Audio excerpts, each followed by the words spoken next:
Assalamualaikum warahmatullahi wabarakatuh. Astagfirullahaladzim, astagfirullahaladzim, astagfirullahaladzim, alladzi la ilaha illa huwal hayyul wa atubu ilaih, wa la hawla wa la quwwata illa billahil aliyyil azim. Ila hadratin Nabi Mustafa Rasulullah Muhammadin sallallahu alaihi wasallam wa ala alihi wa sahabati wa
Bismillahirrahmanirrahim. Alhamdulillahirabbil alamin. Wassalatu wassalamu ala asyrafil anbiya'i wal mursalin sayyidina wa maulana Muhammadin wa ala alihi wa sahbihi ajma'in. Subhanaka la ilma lana illa ma 'allamtana innaka antal alimul hakim. Wa la hawla wa la quwwata illa billahil aliyyil azim. Adada kulli harfin kataba wa yaktabu abidin wa dahra dahirin. Rabbi shrah li sadri wa yassir li amri wahlul 'uqdatam min lisani yafqahu qawli. Amma ba'd. Bapak-bapak, ibu-ibu, jamaah sekalian yang dirahmati oleh Allah Subhanahu wa ta'ala. Bismillahirrahmanirrahim. Qala al-mu'allifu rahimahullahu ta'ala wa nafa'ana wa bi'ulumihi fid dharain amin. Sebelumnya kita sudah memasuki pembicaraan tentang sunnah-sunnah yang terdapat di dalam wudu. Adapun lagi selanjutnya kita bicarakan adalah apa dia makruh-makruh di dalam berwudu. Makruh-makruh wudu itu sebenarnya banyak. Adapun sebahagian di antaranya yaitu adalah pertama, berlebihan memakai air sekalipun di tepi laut. Artinya kita di dalam menggunakan air itu ditutup ya seperlunya. Artinya tidak termasuk di dalam urusan. Maka disebab itu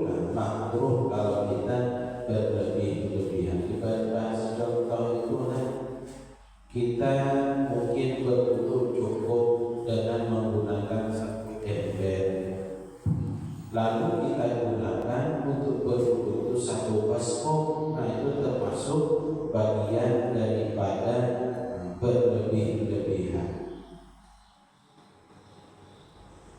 Dan lagi yang selanjutnya, makruh mendahulukan membasuh yang kiri atas yang kanan.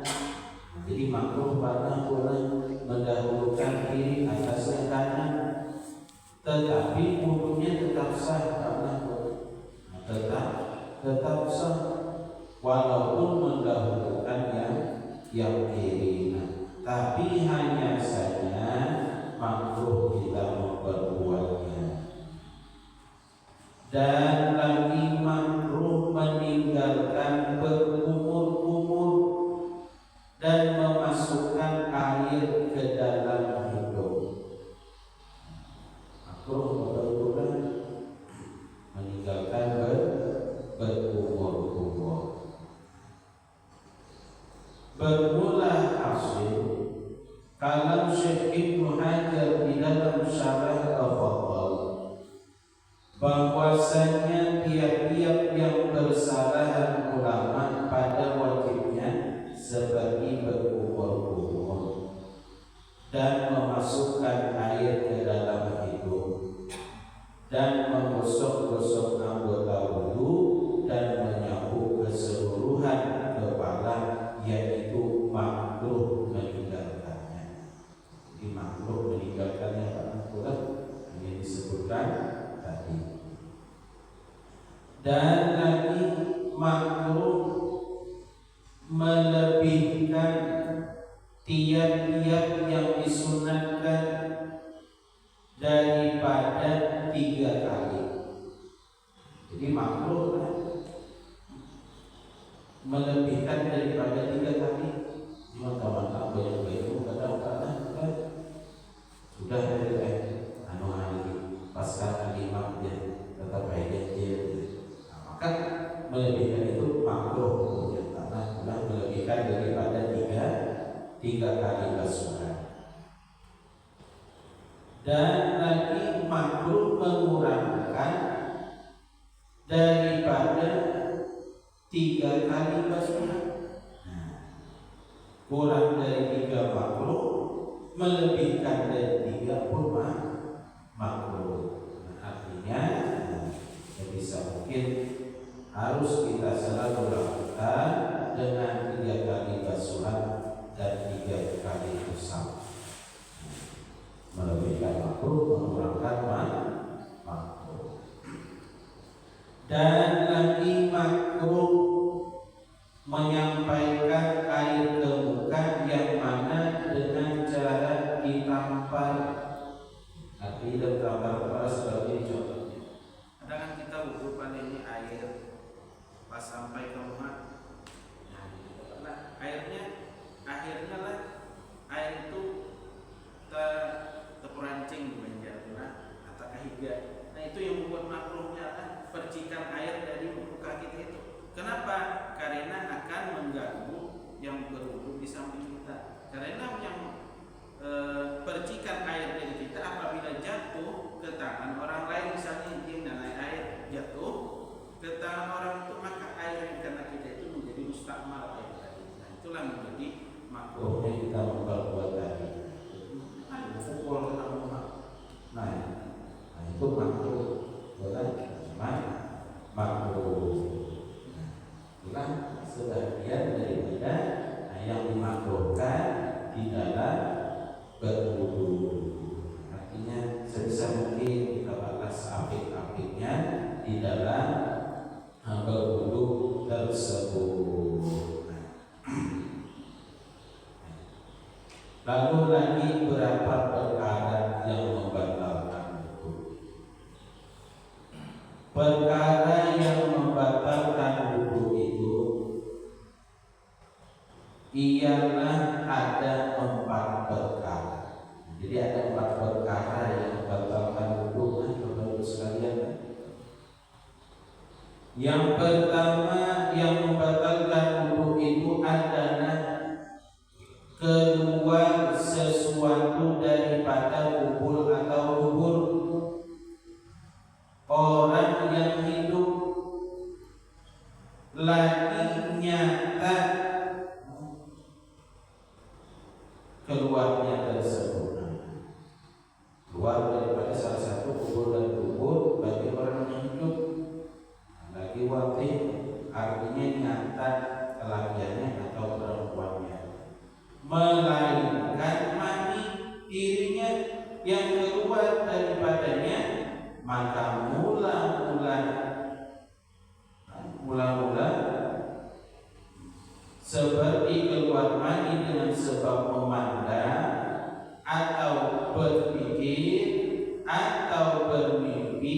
keadaan dua punggungnya tetap, artinya yang bermimpi tadinya dua punggungnya nah duduk bahkan terubah keluar air mani, maka tiada yang membatalkan wudu, cuma mewajibkan dia akan mandi. Nah, jadi keluar air mani itu bahkan tidak ada membatalkan wudu, tetapi menuntut dia mandi.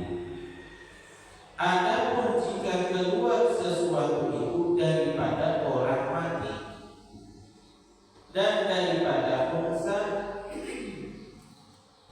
unsa muskil, niscaya tiada bakal wudunya pada dua gambaran ini.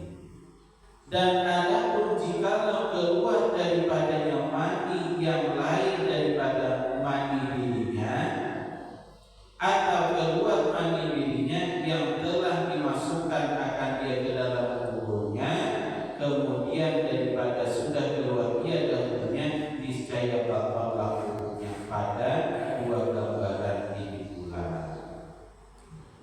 Yang keluar itu adalah selain air mani, nah maka bakal amun air mani kan bakal selain air mani apa mau ibarat bahasa kami biasanya kita kayu kami atau yang keluar pasir tetap batal, atau misalnya kami tadi keluarnya kayu tetap batal ataupun batu.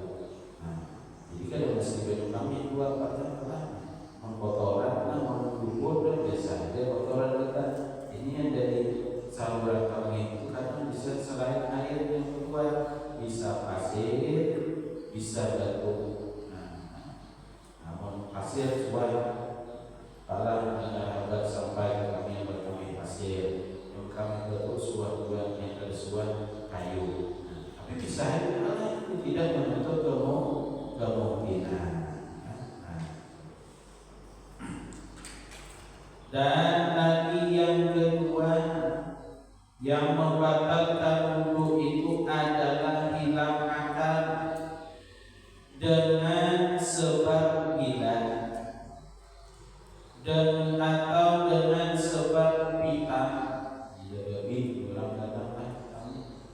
atau mabuk atau tidur, melainkan jika tidur itu tetap dua punggungnya pada tempat duduknya, maka tiadalah bakal wudunya. Bersalah jika tiada tetap dua punggungnya, seperti tidur berdiri dan tidur duduk daripada orang yang sangat kurus, dan duduknya yang sangat kurus itu, dan tidur bertelentang dan tidur bermiring, maka batallah wudunya pada keempat gambaran ini. Jadi orang yang kurus, orang menggaruk pipi lagi kulitnya panas kurang, itu blunder sedikit ada yang menahannya, atau dia tidur berbaring bertelentang atau bermiring, atau berdiri kulitnya, dalam keadaan itu membatalkan. Dan juga keadaan orang yang duduknya tidak rapat pipi pantatnya kepada lantai. Kayak yang pipi walaupun ibarat bahasanya itu orang itu lama, tapi pipi kulitnya kadang rapat ke lantai. Contoh seperti apa? Mungkin dia duduknya gini, kalau kita duduk bersila mungkin hanya kita pernah. Nah, duduknya gini. Ini kita rapat lah, atau keinginan. Nah, ini kita rapat. Walaupun hanya bertahan, lah teguring gini, tetaplah bakal atau keinginan. Ini kan ada yang bisa berkait dengan nyaman, bisa mantap, padahal ini lah.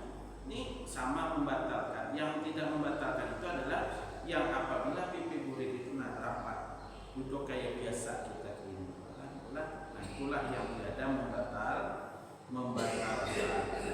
Jadi dalam keadaan itu yang maksudnya tidak membatalkan selagi tetap keadaan hidupnya itu. Dan lagi yang ketiga yang membatalkan wudu itu adalah bersentuh kulit lelaki yang waqih. Artinya dasar wudhu lelaki dengan kulit perempuan yang waqih. Artinya dasar berbini ukuran yang besar keduanya. Artinya dasar ibarat bahasa itu dia itu sudah berumur. Umur artinya sudah memasuki mumayyiz. Nah, itu kebiasaannya. Yang tiada di antara keduanya itu yang haram bernikah. Artinya boleh antara lelaki dan bini itu kawin. Amun antara bini dan lelaki itu kada boleh kawin, maka dia tidak batal. Dan tiada pula antara keduanya itu berlapis sekalipun tipis. Nah artinya ada penghalangnya, tapi mana ada penghalangnya misalnya tak halang tisu, nah tisunya tipis lagi boleh, maka kan berbatal bersatu. Jadi antara laki-laki dan perempuan yang boleh nikah. Yang ada boleh nikah itu contoh seperti apa? Seperti lawan Madinah, Pak Adinah, itu kan perlu dikawin. Pak ini lawan Paninian, itu ada boleh kan? Paninian surat, itu tidak membatalkan. Tapi menurut sepupu, batal pulang sepupu sekali, nah itu batal pulang karena boleh nikah kan? Lawan sepupu itu. Maka batal karena boleh nikah. Melawan haji surat adalah artinya Pak Adingan mama, Pak Adingan abah, kan hal tersebut tidak membatalkan wudu. Perhatian, bermula yang dikehendaki dengan bersentuh, yaitu sama ada dengan syahwat dan tiada syahwat, atau dengan digagahi orang atasnya, artinya dengan diusahain orang atasnya, dan tiada digagahi atau dengan disengaja maupun lupa, atau dengan anggota sejahtera dan berpenyakit, atau dengan anggota asli dan lebih, atau dengan tangan dan anggota yang lain daripada tapak tangan, atau salah satu yang disentuh mati. Nah, tetapi tiada batal wudu yang mati. Artinya kalau kita bersentuhan dengan orang mati, yang bahasa terakhir tadi itu hanya membatalkan wudu orang yang sudah yang hidup. Amun orang yang meninggal kita sentuh walaupun lawan jenis, maka wudunya tidak batal. Karena pula salah satu yang dianjurkan ketika menemui jenazah, kemana hampir selesai dikafankan, itu ada salah satu anjuran untuk mengecup keningnya. Apalagi orang yang soleh, maka itu misalnya yang beginiannya ada dua mengecup kening orang yang sudah mati itu karena orang soleh ingin mengambil keberkahan daripada orang soleh tersebut, maka silakan. Artinya wudu si mayit itu kada batal, terkadang ada yang melarang, jangan lagi ini sudah berwudu kayaknya batal. Yang batal itu adalah wudunya orang yang hidup. Yang orang mati kada batal. Atau misalnya langsangan, atau misalnya pengajian, atau sebuah kali ini bahasa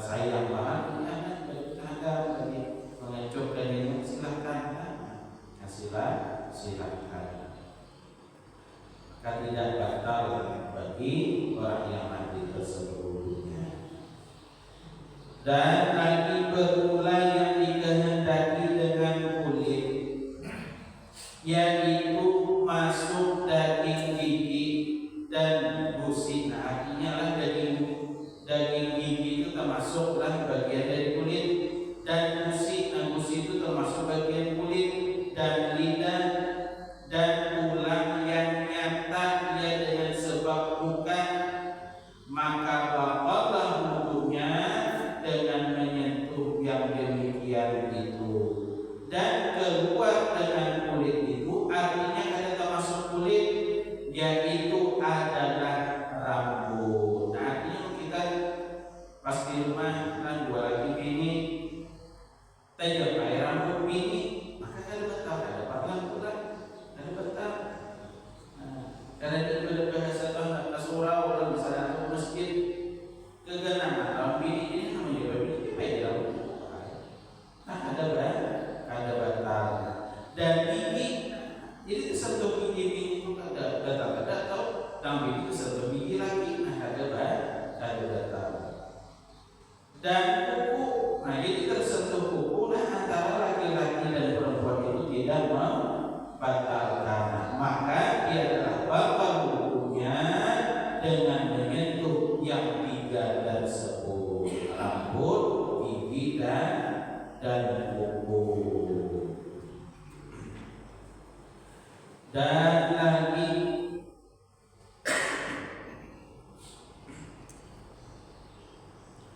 yang keempat, yang membatalkan wudu itu adalah menjabat, artinya menyentuh para manusia yang wajib dengan perut tapak tangan atau perut anak jari dengan tiada berlapis.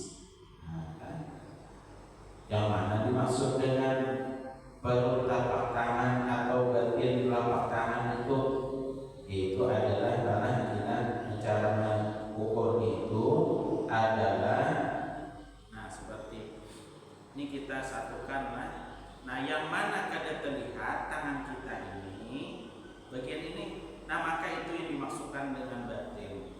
Tapi misalnya ibarat bahasa, nah tersentuhlah bagian para, tapi berbalik ini, misalnya lah kada dengan telapak tangan ini, nah berbalik ini, nah menggarunya misalnya lah, maka itu kada batal.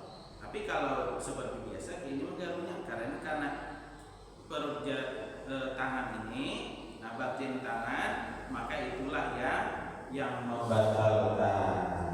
Itulah yang dimaksud dengan perut telapak tangan, atau perut anak jari. Satukan itu hampir dan kita itu bang cara mengukurnya. Itulah beberapa yang membatalkan wudu. Ada empat perkara. Apabila yang empat perkara tersebut terjadi, kita lakukan, maka batallah wudu kita. Nah, keluar yang pertama tadi keluar salah satu dari dua kubur atau dubur, nah selain daripada air mani, nah maka itu membatalkan wudu. Nah, baik angin, nah itu di kantor kita itu membatalkan. Nah, yang kedua yaitu adalah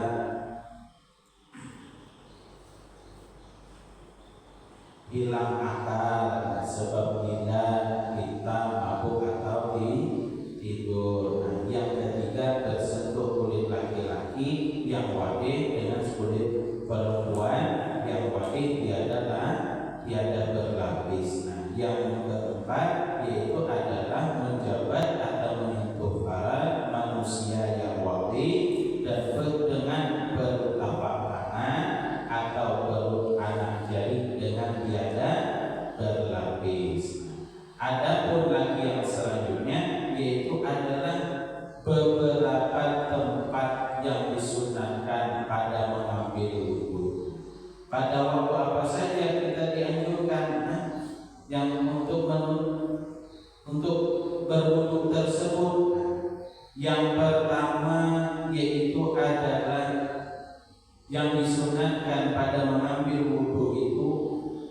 setelah berbekal, maka sunnah kita berwudu.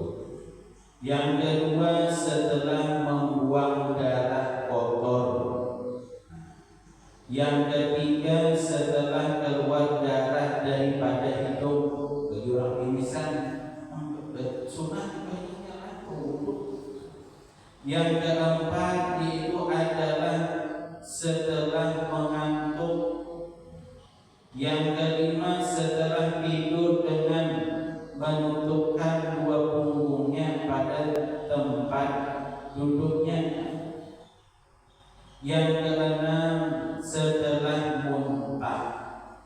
Muntah sunat bukan berwudu. Yang ketujuh setelah memakan sesuatu yang dimaksudkan dengan api. Yang kedelapan setelah makan daging unta. Coba bukan, sudah makan daging unta wudu bagi yang sudah makan. Yang kesembilan setelah daripada mengumpat orang, bermimpi orang. Yang ke-10 setelah daripada fitnah. Yang ke-11 setelah daripada membuat dosa atau membuat maksiat. Yang ke-12 itu adalah setelah memaki orang. Yang ke-13 setelah daripada perkataan keji. Artinya bahwa kita ucap pada baik itu sunat kita, mungkin kita ucap pada baik sunat kita berwudu. Lagi selanjutnya setelah daripada para dosa sehari wudu. Yang selanjutnya setelah daripada memikul mayit. Memikul mayit, membawa mayit sunnah. Dan lagi ketika hendak tidur sunnah.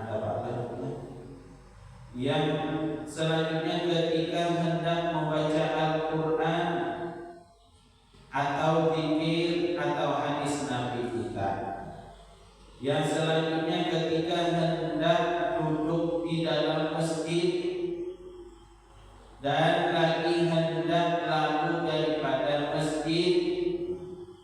Dan lagi ketika hendak belajar ilmu. Dan lagi ketika hendak membawa kitab ilmu. Dan lagi ketika hendak menulis ilmu. Dan lagi ketika hendak ziarah kubur. Terakhir yaitu adalah karena ragu pada hadas. Artinya aku ini bertalkah tapi rasanya ada yang aku lakukan namanya membatalkan wudu. Maka keadaan itulah sunnah kita mengambil air wudu. Agar apa? Agar keraguan itu hilang. Mudah-mudahan karena kita dapat melaksanakan segala kesunahan tersebut. Amin. Allahumma amin. Adapun yang selanjutnya insyaallah akan kita bicarakan lagi tentang tayamum. Wallahu a'lam bishawab. Mudah-mudahan kita semua yang hadir di sini dosa-dosa kita, dosa-dosa kedua orang tua kita diampuni oleh Allah Subhanahu wa taala, dan kita semua yang hadir di sini dimatikan oleh Allah dalam keadaan husnul khatimah. Al-Fatihah.